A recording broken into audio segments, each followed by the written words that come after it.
नमस्कार, मेरा नाम है डॉक्टर पुरु धवन और आज इस वीडियो में हम बात करने वाले हैं नेफ्रोटिक सिंड्रोम के बारे में।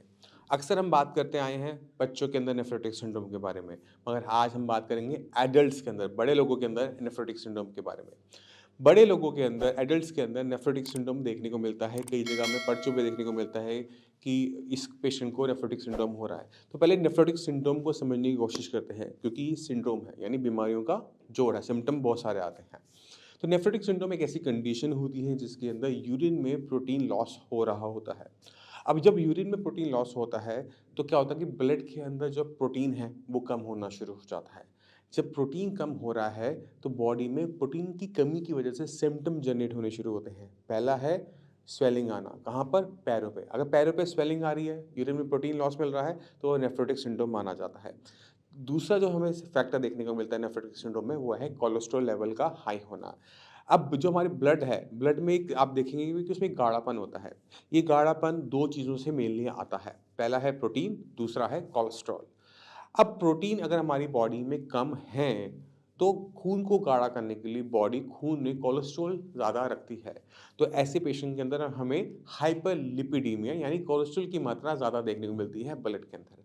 अगर ये 3 चीज़ें किसी में भी पॉजिटिव हो रही हैं, तो उस कंडीशन को हम नेफ्रोटिक सिंड्रोम कहते हैं। पहला है प्रोटीन लॉस, यूरिन में आना, दूसरा है स्वेलिंग का होना, तीसरा है ब्लड के अंदर कोलेस्ट्रॉल की मात्रा का ज़्यादा होना।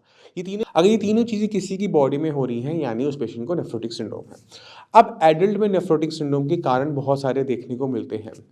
अगर आपने कोई भी मेडिसिन का इंटेक किया है, मान लो कि आपने पेन की कोई दवाई खा रहे थे या कोई एंटीबायोटिक खा रहे थे जो किडनी को सूट नहीं हुई, किडनी के अंदर इन्फ्लेमेशन हो गई जिसे हम नेफ्राइटिस कहते हैं, तो ऐसी कंडीशन के अंदर भी हमें नेफ्रोटिक सिंड्रोम देखने को मिल जाता है।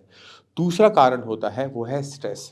अब स्ट्रेस को बहुत कम लोग मानते हैं कि वो किससे किडनी खराब हो सकती है, मगर जितने डॉक्टर्स देखते हैं उनके अपने एक्सपीरियंस से पता लगना शुरू होता है कि जब कोई इंसान स्ट्रेस का लेवल ज़्यादा रखता है, तो उसकी बॉडी में अलग टाइप का बिहेवियर शुरू हो जाता है। उसका असर ना सिर्फ आपके हार्ट पे पड़ता है, आपके ब्रेन में पड़ता है, उसका असर आपकी किडनी पर भी पड़ता है। जब किसी इंसान का ब्रेन स्ट्रेस में होता है, तो बॉडी के अंदर हमें क्या देखने को मिलता है कि रिपेयर का वर्क नहीं हो पा रहा। डैमेज जो रोज़ होता है वो तो हो रहा है, बट उसके अगेंस्ट जो रिपेयर वर्क है वो नहीं हो पा रहा, क्योंकि पेशेंट को नींद प्रॉपर नहीं आ रही होती। हर टाइम वो स्ट्रेस में सोचता रहता है, जिससे चीज़ें कॉम्प्लिकेटेड हो जाती हैं। अगर कोई नेफ्रोटिक सिंड्रोम का पेशेंट हमारे पास आता है, तो सबसे पहला काम यही होता है कि उससे पूछना कि उसके पीछे कारण क्या था। तो उसका हमें पहले स्ट्रेस का फैक्टर देखना पड़ता है, दूसरा हमें देखना पड़ता है उसकी मेडिकल हिस्ट्री, जिसके अंदर हमें उसमें एंटीबायोटिक और पेन किलर्स का ध्यान रखना पड़ता है कि उसने इनटेक किया है या नहीं किया है। अब नेफ्रोटिक सिंड्रोम में एक और चीज़ होती है कि इसमें क्रिएटिनिन की वैल्यूज़ नॉर्मल मिलती हैं। इसमें हमें बढ़ी हुई देखने को नहीं मिलेगी, क्योंकि अगर क्रिएटिनिन की वैल्यूज़ बढ़नी शुरू हो जाती है, तो उसको हम नेफ्रोटिक सिंड्रोम नहीं, उसे हम किडनी फेलियर बोलना शुरू कर देते हैं। तो नेफ्रोटिक सिंड्रोम को ठीक करना टाइम से बहुत ज़्यादा ज़रूरी है। अगर नहीं किया तो ये बढ़ते-बढ़ते धीरे-धीरे किडनी फेलियर में डेफ़िनिटली कन्वर्ट हो जाता है। अब अगर हमने किसी नेफ्रोटिक सिंड्रोम के पेशेंट को ठीक करना है, तो हमें हमेशा उसकी रूट कॉज़ पे जाना पड़ता है कि इस पेशेंट के अंदर नेफ्रोटिक सिंड्रोम हुआ तो किस रीज़न से हुआ? क्योंकि पहली किडनी बिल्कुल ठीक बनी हुई थी, 16-17 साल, 18 साल कुछ नहीं हुआ, सडनली ऐसा क्या हुआ कि किडनी को डैमेज गया? तो कोई भी चीज़ डैमेज हो रही है, कोई भी चीज़ हो रही है, तो उसके पीछे कोई ना कोई कारण ज़रूर होता है और उस कारण को ट्रीटमेंट के अंदर निकालना बहुत ज़्यादा ज़रूरी होता है। तो उस कारण को पहले निकाला जाएगा। अब जब हम कारण को बाहर कर देते हैं, तो मैक्सिमम नेफ्रोटिक सिंड्रोम के पेशेंट के अंदर बहुत अच्छी रिकवरी देखने को मिल जाती है। मगर अगर हमें ये रिकवरी देखने को नहीं मिलती, तब जाके पेशेंट को कहा जाता है कि आपको स्टेरॉइड्स की ज़रूरत है।